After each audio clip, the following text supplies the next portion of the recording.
الحمد لله الذي خلق الأرض والسماء والصلاة والسلام على أشرف المرسلين وخاتم الأنبياء سيدنا ومولانا محمد المصطفى وعلى آله التقى وأصحابه نجوم الهدى وأتباعه إلى يوم الجزاء. أما بعد فأعوذ بالله من الشيطان الرجيم. بسم الله الرحمن الرحيم. ولا تطرد الذين يدعون ربهم بالغداة والعشي يريدون وجهه. صدق الله مولانا العظيم. صدق وبلغنا رسوله النبي الكريم. الصلاة والسلام عليك يا سيدي يا رسول الله وعلى آلك وأصحابك يا سيدي يا حبيب الله. الصلاة والسلام عليك يا سيدي يا نبي الله وعلى آلك وأصحابك يا سيدي يا رحمة للعالمين. بعد از حمد و صلاة لائق صد عزت و احتشام بزرگوں، نوجوان بھائیوں، آج کی اس نشست میں چند لمحوں کے لیے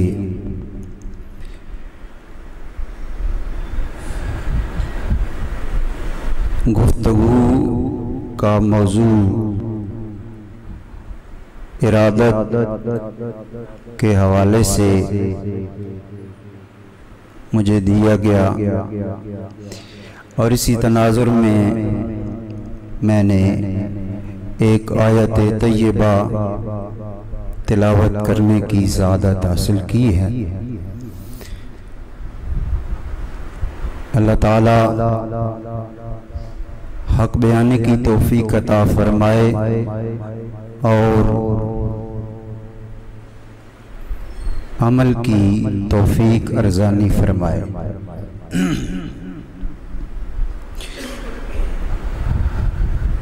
موضوع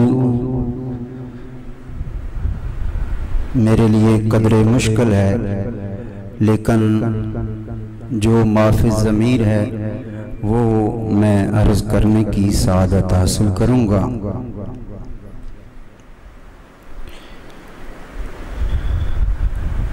ارادت میں شیخ اور مرید کا مضبوط رشتہ اور تعلق ہوتا ہے. بیعت اور ارادت کے جملہ احکام و اوصاف مرشد اعظم اور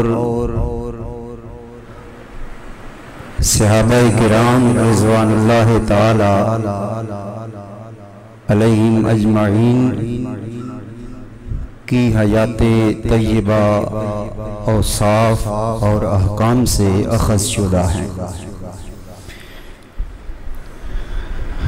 ارادت اور بیعت کوئی نیا موضوع نہیں ہے. قرآن و حدیث میں بیعت اور ارادت کو کئی مقامات پر بیان کیا گیا ہے.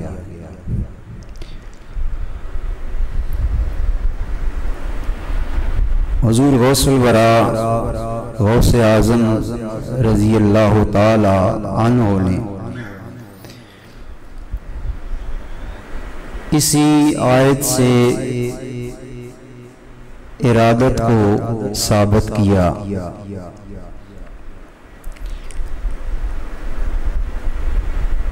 ارشاد فرمایا لا تطرد الذین یدعون ربهم بالغداۃ والعشی یریدون وجہہ، جو صبح و شام اللہ کی تسبیح اور عبادت کرتے ہیں ان کو دور نہ کیجیے، ان کا مقصد صرف اللہ کی رضا ہے۔ یریدون وجہہ، وہ آپ کی بارگاہ میں آتے ہیں تو صرف اللہ کی رضا کی خاطر۔ یہ لفظ یریدون سے غنیت الطالبین میں آپ نے لفظ مرید اخذ کیا ہے۔ یریدون کا معنی ہوتا ہے ارادہ کرنا، اور مرید ارادہ کرنے والے کو کہتے ہیں۔ اس آیت سے اخذ شدہ لفظ مرید کا جو آپ نے معنی اور مفہوم ارشاد فرمایا وہ یہ ہے کہ آپ فرماتے ہیں مرید وہ ہوتا ہے جو صدقے دل سے اللہ کی رضا کا طلبگار بن جائے، خلوص دل کے ساتھ جو اللہ کی رضا کا طلبگار ہو اسے مرید کہتے ہیں، ارادہ کرنے والا کہتے ہیں۔ اس ارادہ سے اور اس نیت سے اس کا مقصود دنیا اور دنیا و ما فیہا کی نعمتیں نہیں، آخرت اس کا مقصود نگاہ نہیں ہوتا، بلکہ مرید کا اصل مقصود اللہ کی رضا ہوتا ہے۔ وہ واقعہ آپ نے بارہا سنا، حضرت سیدہ رابعہ بصریہ رضی اللہ تعالی عنہا کا، ایک ہاتھ میں پانی ہے ایک ہاتھ میں آگ ہے۔ کسی نے پوچھا آج آپ غصہ میں ہیں، وجہ کیا ہے؟ آپ نے فرمایا میرا جی چاہ رہا ہے اس آگ سے جنت کو جلا دوں اور اس پانی سے جہنم کو بجھا دوں، تاکہ کوئی آدمی جنت کے لالچ میں اور جہنم کے ڈر سے اللہ کی عبادت نہ کرے، اگر اس کی عبادت کرے تو صرف اس کی رضا کے لیے عبادت کرے۔ یہ خلوص دل کے ساتھ، صدق دل کے ساتھ اللہ کی رضا کا متلاشی بن جانا اور اس راستے پہ نکل آنا ارادہ ہے، اور ارادہ کرنے والے کو مرید کہا جاتا ہے۔ دوستان گرامی قدر، نبی رحمت صلی اللہ تعالی علیہ وسلم کے احوال و اعمال و افعال اور آپ کی سنت مبارکہ اور احادیث طیبہ سے تصوف، طریقت، ادب اور ارادت کے جملہ احوال اخذ شدہ ہیں۔ نئی بات نہیں، بیعت کا ذکر بھی قرآن مجید میں ہے، ارادت کا ذکر بھی ہے، احادیث طیبہ میں بھی یہ ساری باتیں موجود ہیں۔ لیکن حضرت شیخ جنید بغدادی رحمت اللہ تعالی علیہ کا ارشاد پاک ہے کہ مرید وہ ہوتا ہے جو صرف اللہ کی رضا کے لیے صدق دل سے نکلتا ہے، اور یہ اس انسان پر اللہ کا کرم ہوتا ہے کہ خدا کی رضا تک پہنچنے کے لیے اللہ کریم اسے کسی مرشد کا سہارا عطا فرما دیتا ہے، جو اس کٹھن مرحلے کو، دشوار گزار گھاٹی کو اتنا آسان کر دیتا ہے کہ مرشد کی نگاہ فیض رساں کے صدقے انسان کو اللہ کی رضا کا حاصل کرنا بالکل آسان ہو جاتا ہے۔ لیکن دوستان گرامی قدر، مرشد، رہنما، ہادی اس کی صفات، اس کے اوصاف، اس کی خصوصیات وہی ہیں جو اللہ نے اپنے محبوب صلی اللہ علیہ وسلم کے لیے مختص فرمائی۔ اللہ کریم نے قرآن مجید میں مرشد اول کے لیے 5 چیزوں کو ضروری قرار دیا۔ پہلی چیز یتلو علیکم آیاتنا، دوسری وَيُزَكِّيكُمْ، تیسری وَيُعَلِّمُكُمُ الْكِتَابَ، چوتھی وَالْحِکْمَہ وَيُعَلِّكُمْ مَا لَمْ تَكُونُوا تَعْلَمُونَ۔ یہ 5 چیزیں مرشد میں ہونا ضروری ہیں۔ جن کے پاس آپ جائیں وہ آپ کو اللہ کا قرآن سنائے، جن کی محفل میں آپ بیٹھیں تو وہ آپ کے سامنے علم و حکمت کے موتی بکھیر دے، جن کی بارگاہ میں آپ بیٹھیں تو دل کی سیاہی کو کھرچ کھرچ کر وہ کچل ڈالے اور دل سے سیاہی کو ختم کر کے آئینے کی طرح دل کو مصفہ، منقع، صاف اور شفاف فرما دے۔ یہ مرشد کے اوصاف میں سے ہیں۔ مرشد تلاوت کرے گا، قرآن کی آیات آپ تک پہنچائے گا، سنائے گا، پھر آپ کے دل کا تزکیہ ہوگا، صفائی ہوگی۔ اسی لیے بزرگ کہتے ہیں جب مرشد کی بارگاہ میں جائیں تو اپنا دل سنبھال کے بیٹھیں، کیونکہ مرشد کی نگاہ انسان مرید کے دل پہ ہوتی ہے۔ وہ تزکیہ نفس اور تزکیہ دل کرتا ہے، گناہوں کی میل کچیل سے انسان کو صاف کرتا ہے، اور جب مرید کا دل صاف ہو جاتا ہے تو پھر بندے اور خدا کے درمیان حجاب نہیں رہتا، کیونکہ حضور کا ارشاد ہے قلب المومن عرش اللہ، لوگو مومن کا دل خدا کا عرش ہے۔ وہ اللہ کے انوار و تجلیات اس میں در کراتے ہیں، منعکس ہو جاتے ہیں۔ تو یہ صفات ہیں، تلاوت کلام اللہ کرے اور پھر تزکیہ نفس کرے، اور پھر تم ایک کتاب کا قرآن مجید کی تعلیمات تم تک پہنچائے، اور ساتھ صرف کتاب ہی نہیں والحکمہ، دانائی، حکمت اور سنت کے نور سے تمہارے قلوب و اذہان کو منور فرما دے۔ ان مراحل سے جب مرشد گزار کے مرید کو لے آتا ہے تو پھر اس کا آگے والا جو فریضہ ہے وہ ہے وَيُعَلِّمُكُمْ مَا لَمْ تَكُونُوا تَعْلَمُونَ۔ علم و حکمت کی تعلیم دینے کے بعد جہاں پر علم و حکمت کی باتیں ختم ہوتی ہیں وہاں سے پھر وہ راز کی باتیں تمہیں بتایا کرے۔ یعلمکم ما لم تکونوا تعلمون، پھر وہ تمہیں وہ باتیں سکھائے گا جو تم نہیں جانتے، راز کی باتیں تم پر آشکارا کرے گا۔ آداب مرشد میری دسترس میں نہیں ہے، لیکن مرید کے حوالے سے مرید کو کن اوصاف کے ساتھ متصف ہونا چاہیے۔ آپ آج اپنے مرشد پاک کی بارگاہ میں آئے ہیں، آپ مجلس میں بیٹھے ہیں، تو 2 باتیں صرف میں عرض کروں گا کہ مرشد کے ساتھ مرید کا جو تعلق ہے وہ سیدھا سا ادب کا تعلق ہے، اور ادب کے لیے محبت ضروری ہے۔ محبت اور ادب کا یہ تعلق مرید کو مرشد کے رنگ میں رنگ دیتا ہے۔ بحمدہ تعالی آپ جس مرشد کریم کی بارگاہ میں آئے ہیں وہ ذات تلاوت کلام اللہ کے حق کو بھی جانتی ہے، وہ ذات تعلیم کتاب کے حق کو بھی جانتی ہے، سنت کا مجسم وہ ذات ہے، اور وہ ذات تزکیہ نفس سے ایسے دروس دیتا ہے جو انسان کے دل کو پاک اور صاف کرتے ہیں۔ مرشد کریم کی بارگاہ میں حاضر ہیں تو مرید جب مرشد کی بارگاہ میں حاضر ہو اس کے لیے آداب کا خیال رکھنا بہت ضروری ہوتا ہے۔ مجلس مرشد میں بیٹھتے ہوئے جو انسان ادب کا خیال نہیں کرتا وہ اکتساب فیض نہیں کر سکتا۔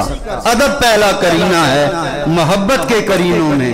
پہلی جو شرط ہے مرید کے لیے مرشد کی بارگاہ سے فیض حاصل کرنے کی وہ ادب ہے۔ مجلس شیخ میں ادب کے ساتھ حاضر ہونا،